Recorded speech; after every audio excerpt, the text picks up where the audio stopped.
Dear learners, आज हम करेंगे separation of substances, cleaning of food.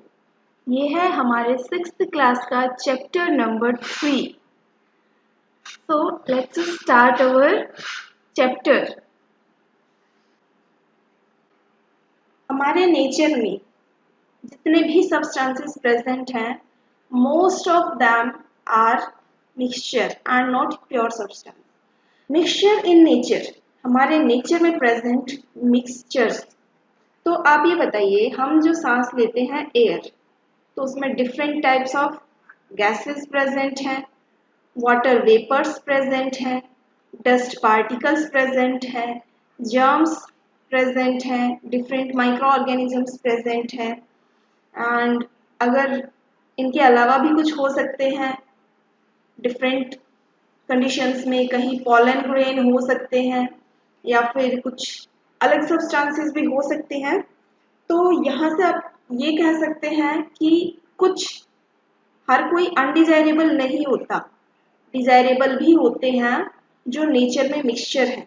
जैसे आपने देखा कि एयर है, हम उसमें से प्योर ऑक्सीजन नहीं करते कैरी, हम क्या करते हैं, होल एयर का यूज करते हैं।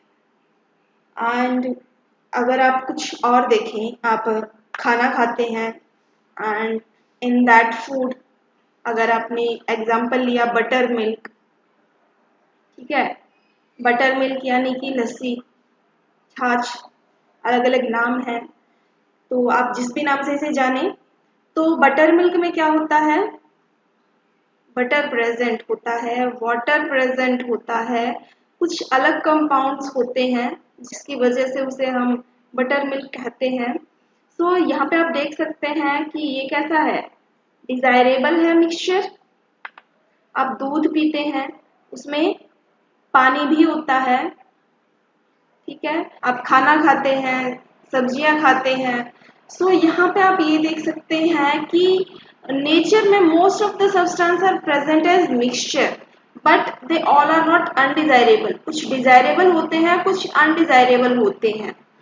तो हम आज उन्हीं के बारे में पढ़ेंगे और हम देखेंगे, मेनली हमारा फोकस रहेगा फूड की तरफ, और उसमें कौन से डिजायरेबल हैं, अनडिजायरेबल हैं, एंड क्लीनिंग कैसे, क्या क्या मेथड्स हैं, हम कैसे मिक्सचर को अपनी ज़रूरत के अनुसार प्योर सब्सटेंस उससे ऑब्टेन करते हैं, क्यों ऑब्टेन करते हैं। तो ये सारी चीज़ें हम आज के चैप्टर में सीखेंगे। तो आप यहाँ से ये भी देख सकते हैं कि कुछ अनडिजायरेबल चेंज, जैसे कि अगर आप अनाज है आपका, ग्रेन्स हैं, और उसमें क्या है, पेबल्स हैं, ग्रेन्स में अगर पेबल्स प्रेजेंट हैं, कंकर, या फिर इंसेक्ट्स हैं, तो वो भी एक टाइप की क्या है, इम्प्यूरिटी है, मिक्सचर है, बट वो कैसा है, अनडिजायरेबल है। तो food, mixtures and mixture used as food. उसके अलावा देखेंगे हमें ज़रूरत पड़े तो हम सेपरेशन क्यों करते हैं, कैसे करते हैं, और हम क्लीनिंग के बारे में पढ़ेंगे। So our next topic is need for separation of substances from a mixture. तो आपने देखा कि कितने सारे डिजायरेबल चेंजेस हैं। So all are not undesirable, लेकिन हमें क्या करना है, जरूरत पड़ने पर उन्हें सेपरेट भी करना पड़ता है। तो वो जरूरत क्यों पड़ती, लेट्स इमेजिन कि आप एक सिचुएशन इमेजिन करें जहाँ पे आप मिल्क, दूध पीते हैं, उसमें वाटर कंटेंट ज़्यादा है, तो आपको क्या करना पड़ेगा, आप नहीं चाहेंगे कि आप ऐसा दूध पिए। या फिर आप देखें कि आपने ग्रेन्स लिए, ग्रेन्स अनाज, जिसमें आप गेहूं, दैट इज व्हीट, या फिर चावल, राइस, या बाजरा। तो आपने ऐसे कुछ क्या है, डिफरेंट ग्रेन्स हैं, अगर उन ग्रेन्स में ग्रेन्स के अलावा पेबल्स हो, हस्क हो, भूसा, या फिर इंसेक्ट्स हो, so what you will want, you want कि आपको इनसे फ्री, प्योर आपको सब्सटेंस मिले जो आप यूज करें। तो इसके अलावा आप सोच सकते हैं कि अगर आपके घर में जो पानी आता है उसकी प्योरिटी अच्छी ना हो, ठीक है, आप ये नहीं कह सकते कि आप उसे बिल्कुल अनमिक्स कर देंगे, क्योंकि डेफिनेटली उसमें क्या रहेंगी, कुछ गैसेस रहती हैं जैसे कि oxygen, so that is not always harmful. लेकिन आप प्योरिटी से मतलब समझ सकते हैं कि उसमें क्या हो, डस्ट पार्टिकल्स ना हो, इसके अलावा हार्मफुल जर्म्स है वो ना हो, और डिफरेंट अदर सब्सटेंसेस, तो आप नहीं चाहेंगे कि इनमें से कोई सब्सटेंस प्रेजेंट हो। तो ऐसे में आप क्या चाहेंगे कि सेपरेशन हो सके किसी तरीके से वाटर का एंड बाकी के सब्सटेंसेस से, ठीक है। So here are some situations where you imagine for separation of substance. तो यहाँ पे आपने देखा कि अगर आपको कोई अनडिजायरेबल मिक्सचर में कुछ अनडिजायरेबल है, अवांछनीय, ठीक है, अवांछनीय, या फिर हार्मफुल है कोई सब्सटेंस, दैट इज हार्मफुल यानी नुकसानदेह, ऐसा कोई अगर सब्सटेंस मिक्सचर में है, so definitely you will want a separation of substance. या फिर आप कब चाह सकते हैं, जब आपको क्या हो कि मिक्सचर में से आपको यूजफुल कंटेंट ओनली अलग करना है।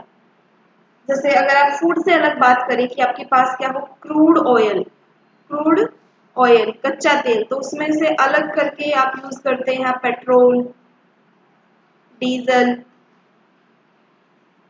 Kerosene and different many more substance. Crude oil से बहुत तरह के आपको सब्सटेंस मिलते हैं, लाइक वैक्स, ठीक है, वैक्स उन्हीं में से एक है, आपने पीछे और क्लासेस में इनके बारे में पढ़ भी लिया है। तो आप क्या चाहते हैं, हम सेपरेशन चाहते हैं। अगर फूड की बात करें तो आपको क्या चाहिए, अगर बटर चाहिए तो आप क्या करते हैं, जो आपके पास दही है, कर्ड है, उसको क्या करते हैं, चर्निंग करते हैं, और उससे आपका क्या होता है, बटर अलग आ जाता है। So if you want butter, तो आपको क्या करना पड़ेगा, उसे दही से अलग करना ही पड़ेगा, and you will obtain butter and butter milk. कि आपको क्या मिलेगी, मक्खन और छाछ। तो ये चाहिए तो आपको क्या करना पड़ेगा, सेपरेट करना ही पड़ेगा। तो आपने दो सिचुएशंस देखी जिसमें या तो आपको हार्मफुल या फिर अनडिजायरेबल सब्सटेंस को अलग करना था, और सेकेंड सिचुएशन में आपने देखा कि कोई डिजायरेबल सब्सटेंस आपको अलग से चाहिए, उसे ऑब्टेन करना है। तो ये कुछ ऐसी सिचुएशंस हैं जिसमें आपको जरूरत पड़ती है मिक्सचर को अलग करने की, डिफरेंट सब्सटेंसेस को अलग करने की। तो यहाँ पे आपके पास दो टर्म्स आ रही हैं, मिक्सचर एंड प्योर सब्सटेंस। तो यहाँ पे आपको ये चीजें समझना बहुत जरूरी है कि आप किसे मिक्सचर कहेंगे एंड किसे प्योर सब्सटेंस कहेंगे। कि आप बात करें मिल्क, तो आप कहेंगे कि मिल्क क्या है, प्योर है। हम ये बात नहीं कर रहे कि उसमें नुकसानदायक कुछ है या नहीं, बट उसके जो पार्टिकल्स हैं, ठीक है, उसके जो कॉन्स्टिट्यूएंट है वो सिंगल है, तभी आप उसे कहेंगे वो प्योर सब्सटेंस है। अगर more than one type of particles are present, if more than one type of particles are present, then it is known as mixture। समझ में आया? तो आप ये ना देखें कि नुकसानदायक है तभी वो मिक्सचर है और अदरवाइज वो प्योर सब्सटेंस है, नहीं। अगर one type of particle present है तो वो प्योर सब्सटेंस है, and more than one type of particle present है, then it is known as mixture. चाहे वो आपका दही है यानी कि कर्ड, दूध है यानी कि मिल्क, वाटर है दैट इज पानी। तो ये कुछ ऐसा सब्सटेंस है जो मिक्सचर है बट आपको नुकसानदायक नहीं है, आपको जरूरत नहीं है कि आप इसके सब्सटेंसेस को अलग करें, लेकिन ये प्योर सब्सटेंस भी नहीं है। अगर आप वाटर में बात करें, आप लेबोरेटरी में यूज करें H2O, देन यू मे से it is approximately pure substance, ठीक है। तब तो आप कहेंगे कि H2O है प्योर सब्सटेंस है, लेकिन अगर आप बात करें टैप वाटर की तो definitely it is not a pure substance, it is a mixture. इसमें आपको आप सिंपल वाटर की ही बात करें तो उसमें कई टाइप के मिनरल्स प्रेजेंट होते हैं, उसमें गैसेस प्रेजेंट होती हैं, जैसे कि ऑक्सीजन प्रेजेंट होती है, और इसी ऑक्सीजन का हेल्प लेके aquatic animal and plants, aquatic life sustain होती है इन्हीं मिनरल्स और ऑक्सीजन के थ्रू। सो यू कैन सी कि एक मिक्सचर और प्योर सब्सटेंस में क्या डिफरेंस है। इतना ध्यान रखें कि one type of particle present is pure, more than one type of particle are present, then it is a mixture. इसके बाद हम देखते हैं मेथड्स ऑफ सेपरेशन। तो मेथड्स ऑफ सेपरेशन ये डिपेंड करता है कि किस किस टाइप के क्या क्या उसमें कॉन्स्टिट्यूएंट्स हैं, उसके बेस पे आप ये देखते हैं कि आपको कौन सा सेपरेशन का मेथड यूज करना है।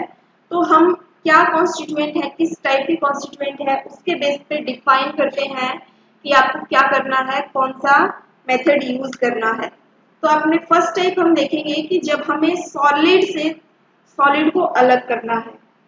तो सबसे पहले इसका एग्जांपल समझिए जिससे आप इसे समझ सके कि what you are going to do. अगर आपने देखा कि मिट्टी है, डस्ट है या फिर रेत बालू मिट्टी है, एंड उसमें आपने मिक्स कर दिया कुछ आपके नेल्स हैं, ठीक है, कीले।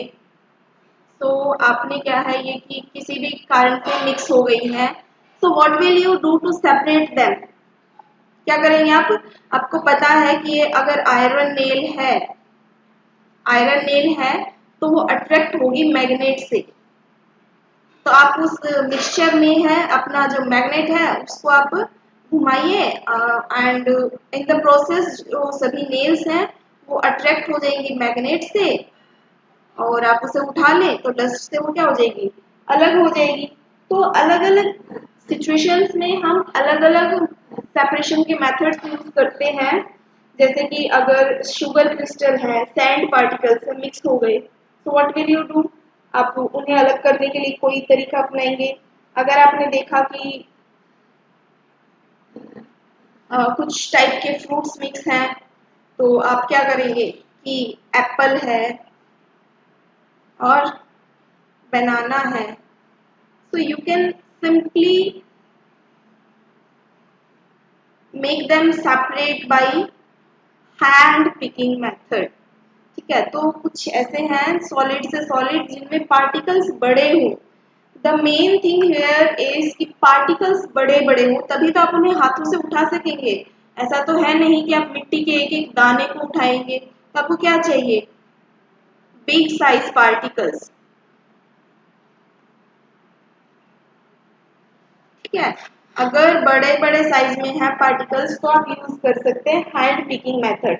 जैसे कि आपने एक एग्जांपल देखा, आपको फ्रूट्स हैं उनको अलग करना है, या फिर घर में जब खाना बनता है, so during the food preparation, जब भी घर में दाल बने, राइस चावल बने, एंड मोस्टली व्हीट है, उसके लिए भी हैंड पिकिंग मेथड से उसमें से स्टॉन, उसमें से इंसेक्ट्स, इनको अलग किया जाता है। सो hand picking is the practice of separating undesirable solid substances or impurities from useful solids by hand। Hand picking एक ऐसा मेथड है जिसमें अनडिजायरेबल सब्सटेंसेस को, दैट इज सॉलिड सब्सटेंसेस को सेपरेट किया जाता है, या फिर इम्प्यूरिटीज को सेपरेट किया जाता है बाई हैंड, हाथों से उठा उठा के, और इम्प्यूरिटी को अलग करें। और हैंड पिकिंग में आप वो उठाएंगे जिसकी अमाउंट कम हो। कि अगर आप देखें कि चावल के दानों में कुछ कंकड़ पत्थर हैं, छोटे मोटे पेबल्स हैं, then you will pick the pebbles. But अगर आप देखेंगे कि मिट्टी में आपके फ्रूट्स गिर गए हैं, वो मिक्स हो गए हैं, चाहे वो एक दो हो, ठीक है। So what will you do कि जिसकी अमाउंट कम होती है उसे हैंड से पिक करके, और जो बाकी बच जाता है रेजिड्यू, रेजिड्यू यानी कि बचा हुआ, तो जो रेजिड्यू बच जाता है वो अलग हो जाएगा, और एक टाइप का सब्सटेंस है वो अलग हो जाएगा। So this is hand picking method. अब ये 3 सिचुएशंस में यूजफुल होता है। कब? फर्स्ट, क्वांटिटी है वो बहुत बड़ी नहीं होनी चाहिए। ऐसा नहीं है कि कोई पर्सन है वो एक बहुत बड़े हीप में से और उसे लेके अपनी छोटी सी थाली और उसमें से अनाज को हैंड पिकिंग मेथड से साफ करने लग जाए, so that will not be beneficial. तो क्वांटिटी मैटर करती है, ठीक है। सेकंड, जो अनडिजायरेबल सब्सटेंस है उसकी शेप, साइज, कलर, कुछ ना कुछ उसकी क्या है, एक ऐसी फीचर जिसे आप देख के आराम से उसे हाथ से उठा के अलग कर सके, ये होना ही चाहिए। ऐसा ना हो कि सेम शेप, साइज और कलर के सब्सटेंस हैं और आपने रिकॉग्नाइज ही नहीं किया कि कौन सी इम्प्योरिटी है और कौन सी प्योर सब्सटेंस आपकी नीडेड है। तो अगर आप चावल के दाने हैं उनमें से आप व्हाइट कलर के छोटे मोटे स्टोन्स हैं, तो मोस्ट पॉसिबली आप उन्हें ना पहचान पाओ, ऐसी पॉसिबिलिटी है, ठीक है। तो उनका कलर, साइज, शेप अलग होनी चाहिए जिससे आप क्या करें, उन्हें आसानी से पहचान सकें। And the third situation, third क्या है, जो अनडिजायरेबल सब्सटेंस है वो बहुत ही स्मॉल क्वांटिटी में प्रेजेंट होना चाहिए। कि जैसा मैंने बताया कि आपके पास अगर ऐसा ना हो कि एक ही टाइप की इतनी ही तो आपके पास दाल है और इतने ही उसमें पेबल है, so you will find it are not a good method.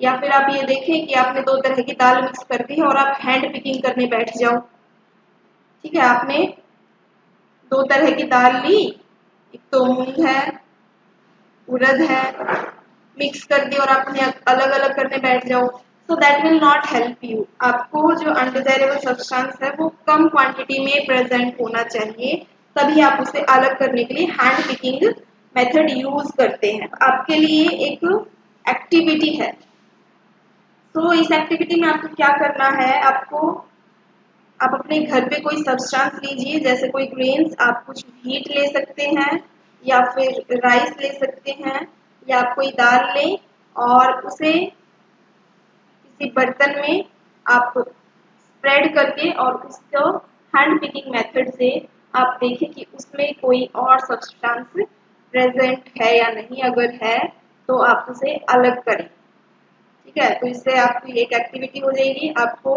Hand picking क्या है, आप उसे कब कब यूज करें, उसके क्या बेनिफिट हैं, क्या उसके एडवांटेज डिसएडवांटेज हैं, ये भी पता लग जाएंगे, और आपके जो मदर है उसकी भी उनकी भी थोड़ी सी हेल्प हो जाएगी, ठीक है। तो यहाँ से आप देखेंगे कि हैंड पिकिंग एक कन्वीनियंट मेथड है। कन्वीनियंट यानी कि सुविधाजनक, ठीक है, आसान ही है। So this is hand picking method. Hand picking के बाद आपका जो दूसरा मेथड आता है शीविंग, यानी कि जिसमें आप किसका यूज करते हैं, शीव, शीव यानी छलनी। तो आप शीविंग का यूज, छलनी का यूज कई तरह से करते हैं। आप दूध के लिए कर सकते हैं, आप छाछ के लिए कर सकते हैं। गांव में है अगर आप, तो आप इस बात को अच्छे से समझ सकते हैं, थैली वाले दूध को तो मोस्ट पॉसिबली आप विदाउट शीविंग ही यूज कर लेते हैं, एंड सेम गोज फिर द बटर मिल्क। बट गांव में आप इस बात को समझ सकेंगे। एंड अगर ऐसा नहीं है तो आप कुछ और है, जैसे कि आप आटा है, दैट इज फ्लोर। तो आप उसको क्या करते हैं, पहले शेप करते हैं और उसके बाद उसको यूज करते हैं। तो shaving is a method used to separate the components of a mixture which are of different sizes। कि आपके पास कुछ तो बड़े बड़े पार्टिकल्स प्रेजेंट हैं और कुछ बहुत ही छोटे छोटे पार्टिकल्स प्रेजेंट हैं। सो व्हाट विल यू डू कि आप उसे एक छलनी कि आपके कंटेनर में फ्लोर इकट्ठा हो जाएगा एंड जो बिगर पार्टिकल्स हैं, जो ग्रेन पार्टिकल्स हैं, वो शीट में ऊपर ही रह जाएंगे। ठीक है, तो शीटिंग में क्या होता है, उनको आप सेपरेट करते हैं जिनमें साइज डिफरेंस हो।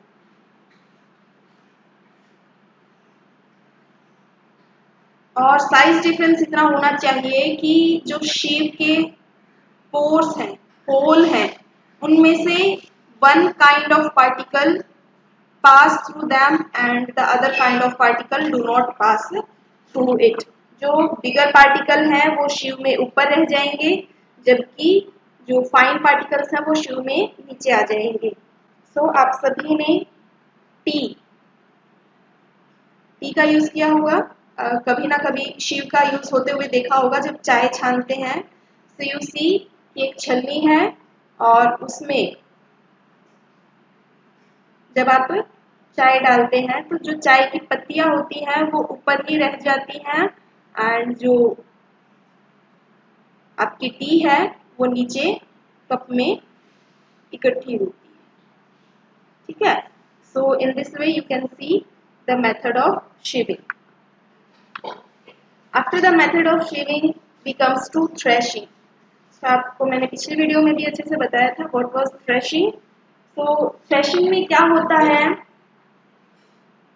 Threshing is the process of separating grains from stalk. यानी कि जब कटाई के बाद जो पौधे हैं उन्हीं में अभी बीज हैं, तो उन बीजों को उन पौधों से अलग करने की जो प्रोसेस है उसे कहा जाता है थ्रेशिंग। तो थ्रेशिंग के आपको डिफरेंट वेज, मॉडर्न और जो एंशियंट है, ट्रेडिशनल मेथड्स हैं, वो मैंने आपको पिछली वीडियो में अच्छे से बताए थे। इसके बाद हमारा एक और प्रोसेस आता है एंड दैट इज विनोविंग। ठीक है, सॉलिड से सॉलिड को सेपरेट करने का एक प्रोसेस में विनोविंग भी है। आई होप आपने वो वीडियो देखी होगी, अदरवाइज मैं डिस्क्रिप्शन बॉक्स में उसका लिंक भी आपको दे दूंगी। इसमें क्या किया जाता है कि आप अगर विंड है वो इस तरफ चल रही है, ठीक है, विंड की डायरेक्शन, तो यहाँ पे आप किसी मंच पे या किसी हायर प्लेस पे, that could be a chair और समथिंग लाइक दैट, कि आप किसी हायर प्लेस पे खड़े हो जाएं और आपके हाथ में क्या होगा, आपके हाथ में ग्रेन्स होंगे जिसे आप क्या करेंगे, धीरे धीरे उसे डालेंगे and with the help of wind जो यहाँ से लाइट पार्टिकल्स होंगे वो एक्चुअल में वो विंड के साथ जाके और दूर इकट्ठा हो जाएंगे, जबकि जो बड़े पार्टिकल्स हैं, जो एक्चुअल आपका ग्रेन है, वो यहाँ पे इकट्ठा हो जाएगा। तो एक हीप यहाँ पे लग गई जिसमें आपके क्या है, ग्रेन्स, और हल्की वाले पार्टिकल्स की एक हीप यानी कि ये जो ढेरी है इसको हीप कहते हैं। तो ये यहाँ पे इकट्ठी हो गई, that is full of husk. ठीक है, तो ये आपने कुछ मेथड्स देखे। तो विनोइंग की डेफिनेशन है, winnowing is the method used to separate lighter components of a mixture from the heavier ones by wind or by blowing air। Lighter particles को हैवी पार्टिकल्स से अलग करने का तरीका है winnowing. So after separating solid from solids, there comes the separation of insoluble solids from liquids। कि अगर आपने क्या किया, बालू मिट्टी जो है सैंड, उसको मिक्स कर दिया वाटर के साथ, बल इट मिक्स नहीं, ये मिक्स नहीं होगी, पूरी तरह मिक्स नहीं होगी। एक बार लगेगा जितनी देर आपने क्या किया, स्टीयरिंग किया, उतनी देर मिक्स होगी। जैसे ही आपने स्टीयर करना छोड़ा, उसको स्टील किया वाटर को, तो कुछ टाइम बाद क्या होगा, आपके कंटेनर में मिट्टी नीचे और पानी ऊपर। तो क्या ये एक्चुअल में मिक्स हुआ? नहीं, इसे बोला जाता है इनसॉल्युबल सॉलिड्स। ठीक है, जैसे कि अगर आप कहें कि आपने वाटर में मिक्स कर दिया है, कुछ सीड्स को मिक्स कर दिया है, तो क्या होगा कि जब आप उसको शेक कर रहे हैं, ठीक है, तो जब तक आप उसे शेक कर रहे हैं तब तक तो वो उसके साथ शेक होते रहेंगे, बट जैसे ही आप उसे स्टिल करेंगे तो वो सारे के सारे पार्टिकल्स नीचे इकट्ठा हो जाएंगे and water will be clear. ठीक है, तो ऐसा ही कुछ होता है। ये देखते हैं, इसके बारे में थोड़ा और जानते हैं। जब आप क्या करें, आपने देख लिया वाटर को सैंड या क्ले के साथ जब आप मिक्स करते हैं, तो आपने देखा कि मैं ये कह रही हूँ कि बार बार कि आपने इसे थोड़े टाइम के लिए स्टे यानी कि बिना हिलाए आपने इसको छोड़ दिया है। स्टीयर यानी हिलाना एंड स्टिल यानी कि उसको वहीं पे बिना हिलाए डुलाए बिना उसको टच किए आपने छोड़ दिया। सो इस प्रोसेस को कहा जाता है sedimentation. Sedimentation is a process in which heavier particles of an insoluble solid in a liquid settle down। और जो ये नीचे बैठ जाते हैं ये पार्टिकल्स, ठीक है, यहाँ पे जो एक टाइप से हीट बन गई है हैवियर पार्टिकल्स की, इसको कहा जाता है, इनको कहा जाता है सेडिमेंट्स। क्या कहते हैं? सेडिमेंट्स। तो सेडिमेंटेशन में सेडिमेंट्स सेटल डाउन हो जाते हैं। इसके बाद अभी ये एक से दूसरे से अलग तो हो गए हैं लेकिन पूरी तरह अलग नहीं हुए हैं। तो जो नेक्स्ट प्रोसेस है सेडिमेंटेशन को प्रोसीड करते हुए, दैट इज डिकेंटेशन। डिकेंटेशन, अब आप क्या करेंगे, धीरे धीरे से आप इसको,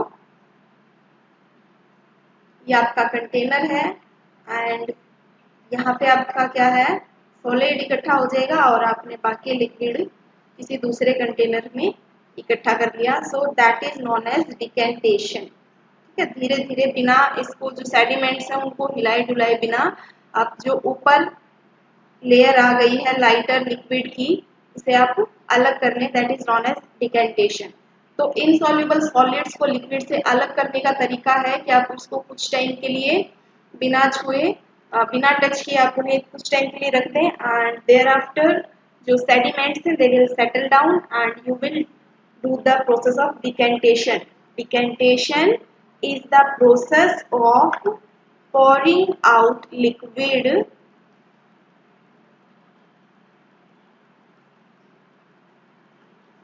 may be water or any other, so without disturbing the sediments। तो सेडिमेंट जो नीचे बैठ गए हैं, जो नीचे स्टिल प्रोसेस में सेडिमेंटेशन में जो सेडिमेंट्स नीचे रह गए हैं, उसको डिस्टर्ब किए बिना आप क्या करें, जो लिक्विड है, लिक्विड की अपर लेयर है, उसे पॉर आउट करें। So that is known as decantation. ठीक है, तो आप इस प्रोसेस को घर पे आसानी से करके देख सकते हैं। आप एक बर्तन लें, उसमें मिट्टी और पानी मिक्स करें, अच्छे से उसे एक बार हिला दें, तो आपको ऐसा लगेगा कि वो बिल्कुल जो है मिक्स हो गए हैं, एक बार जब तक आप हिला रहे हैं तब तक के लिए। सो इन दिस एक्टिविटी आप क्या करेंगे, उसे फिर मान लीजिए आपने सुबह मिक्स किया, शाम तक उसे एक जगह पे रख दिया है बिना टच किए, और शाम को आप देखेंगे कि जो आपका कंटेनर है, दैट मे बी ग्लास और एनीथिंग, तो उसमें मिट्टी है वो नीचे इकट्ठी हो चुकी होगी and water will be most probably very clear.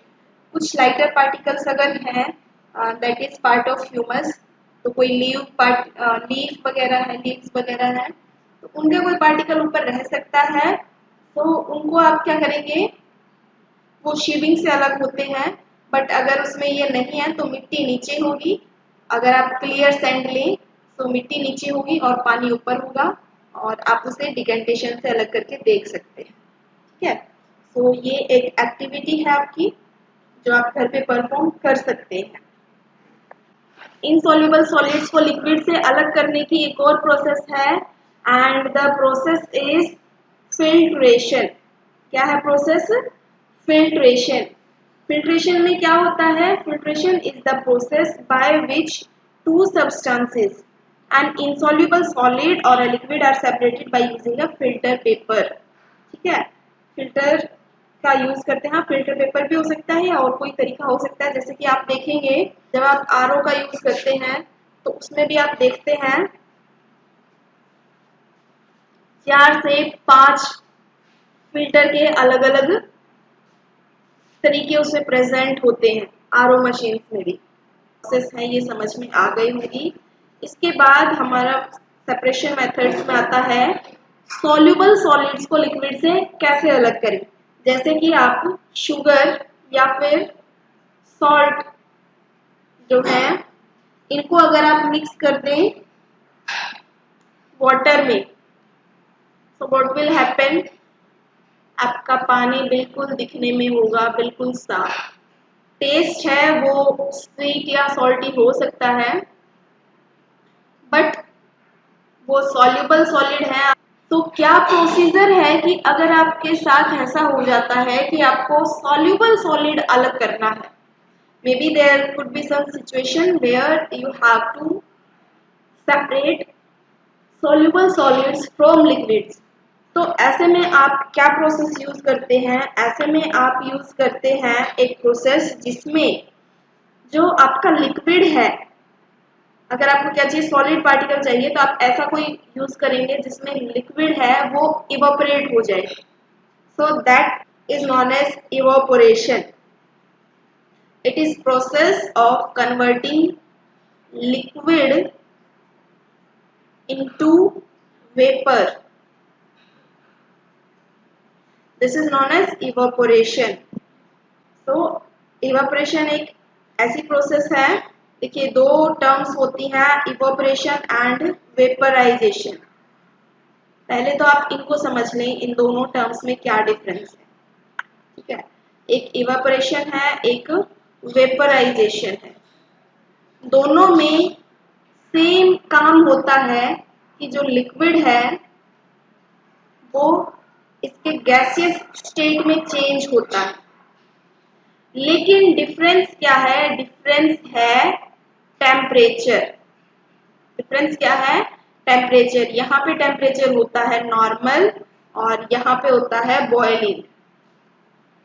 तो जब आप उबालते हुए, ठीक है, आप उसे खुद इतनी हीट प्रोवाइड करें कि लिक्विड है वो जल्दी से जल्दी गैसियस स्टेट में चेंज हो जाए, सो दैट इज इवेपोरेशन। लेकिन अगर आप सोचें कि आपने वो ग्लास है जिसमें आपने सॉल्ट और वाटर है वो मिक्स किया था, वो आपने धूप में रख दिया और एक दिन में या 2 दिन में वो सारा पानी है वो वेपराइज हो गया और आपके पास सॉल्ट बच गया, सो दैट इज वेपराइजेशन। लेकिन अगर आपने क्या किया, आपने उसे किसी बड़े कंटेनर में डाला और आपने उसे गैस स्टोव पे गरम किया और वो सारा पानी बॉयल होके उबल के उड़ गया और आपके पास पीछे बच गया salt, so that is evaporation.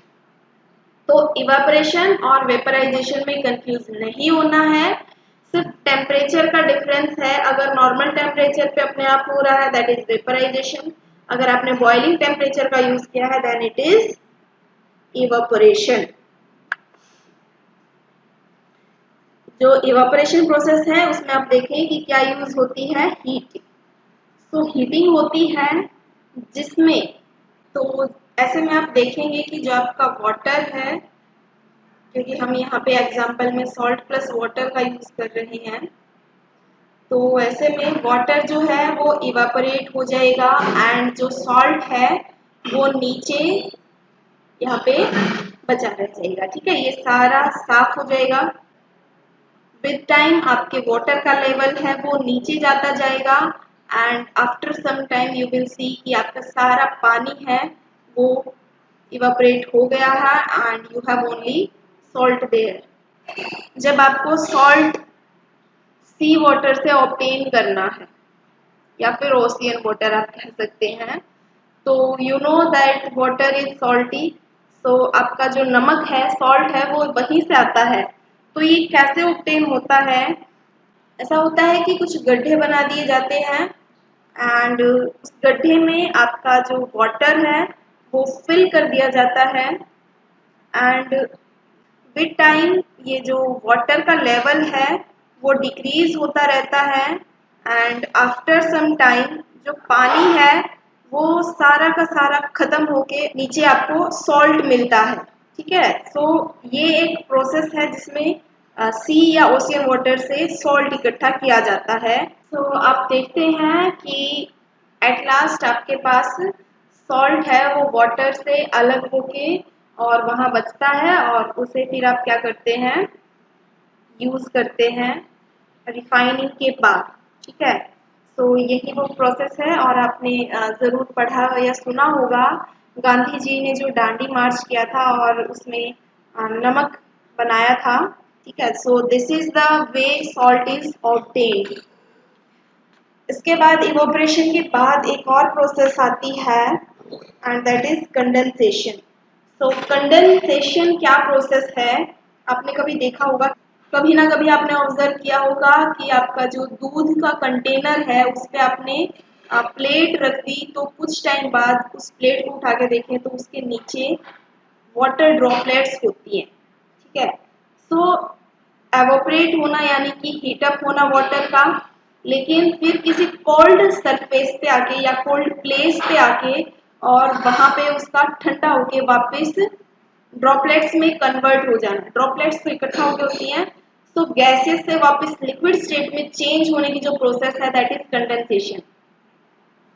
Liquid से gaseous evaporation and gas to again liquid is condensation. तो इसमें क्या होता है, कंडेंसेशन की प्रोसेस को आप इसके अलावा, किचन के अलावा और कहाँ पे एग्जांपल देख सकते हैं, क्लाउड फॉर्मेशन है। तो आप देखेंगे कि वाटर है वो अर्थ से इवापोरेट हुआ या वेपराइज हुआ, so after at certain height वहाँ पे टेम्परेचर है वो कूल डाउन हो जाता है, कम हो जाता है, तो वहाँ पे वो जो वाटर की गैसेस पार्टिकल्स थे, वेपर्स थे, वो वहाँ पे लिक्विड फॉर्म में चेंज होना स्टार्ट हो जाते हैं and they accumulate to form droplets. और इस टाइप से उन ड्रॉपलेट्स को हम जब इतना दूर से देखते हैं तो वो ड्रॉपलेट्स इकट्ठा होकर हमें दिखती हैं एज अ क्लाउड, बादल की तरह दिखती हैं। And as it goes denser, वो जितने ज्यादा घने हो जाते हैं, as much it goes towards the higher density, तो वहां से लाइट है वो पास नहीं हो पाती। अगर हम उन्हें बादलों को ऊपर की तरफ से देखें तो वो वैसे ही जैसे रुई के बिल्कुल साफ कभी कभी दिखते हैं हमें, तो ऊपर की तरफ से वो बिल्कुल वैसे ही क्लियर व्हाइट दिखेंगे, लेकिन क्योंकि वो इतने डेंस हो गए हैं कि सनलाइट पास नहीं हो रही, तो ऐसे में जो आपके जो आपके क्लाउड्स हैं वो आपको डार्क कलर के दिखाई देते हैं। वहीं अगर उन्हें ऊपर की तरफ से देखें तो वो बिल्कुल क्लियर व्हाइट दिखेंगे, क्योंकि वहां पे उन्हें वाटर की वही ड्रॉपलेट्स हैं। तो सनलाइट जो ऊपर से उन्हें आ रही है वो वहां से रिफ्लेक्ट होके व्हाइट दिख रही है, बट वो उसके आर पार नहीं हो रही, तो हमें जो नीचे वाली साइड है वो डार्क दिखाई देती है। ठीक है। तो जितने ज्यादा, तभी हम कहते हैं कि वो इतने ज्यादा घने हो चुके हैं, then it comes to rain. तो this is condensation. The last topic for the day is separation using more than one method. एक से ज्यादा तरीकों का यूज करते हुए सेपरेट करना, और ये हम यूज करते हैं जब मोर देन वन कंस्टिट्यूएंट, कि जब उसमें दो से ज्यादा तरह के पार्टिकल्स प्रेजेंट हैं जिन्हें हमें सेपरेट करना है, then we use different methods to separate them. Just think कि आपने जो है मिट्टी और नमक और पानी मिक्सचर है इनका, एंड आपको उसे अलग करना है। You have muddy water and plus salt. तो अगर आप क्या करेंगे, इवेपोरेट करेंगे तो मड एंड सॉल्ट है वो मिक्स हो जाएंगे और आप उन्हें सेपरेट कर ही नहीं पाएंगे। तो क्या तरीका है कि सबसे पहले आप फिल्टर पेपर का यूज करते हुए, क्या है ये मैंने यहाँ पे दिखाया है फिल्टर पेपर, तो आप फिल्टर करें तो जो पानी में सॉल्यूबल है that is water plus salt, वो आपके कंटेनर में इकट्ठा हो जाएगा and mud will accumulate here. Mud यहाँ पे इकट्ठी हो जाएगी, वाटर सॉल्ट यहाँ पे है। तो ऐसे में आप फिर क्या करेंगे, फायर का यूज करते हुए इसका हीटिंग करेंगे एंड एवोपरेशन मेथड से आप वाटर को अलग कर देंगे सॉल्ट से। और अगर आपको पानी भी चाहिए, वाटर भी चाहिए, तो आप इसके साथ ही कंडेंसेशन प्रोसेस का भी यूज करेंगे इवेपोरेशन के साथ। तो आपका अगर एक से ज्यादा प्रेजेंट है impurities, so you will use different methods, और आपको उनका सीक्वेंस भी खुद ही डिसाइड करना होता है। तो इस टाइप के क्वेश्चंस भी आ जाते हैं। तो with type of impurities, with type of substance, you need to separate, आप ये डिसाइड करते हैं कि कौन सा मेथड आप कहाँ यूज करेंगे।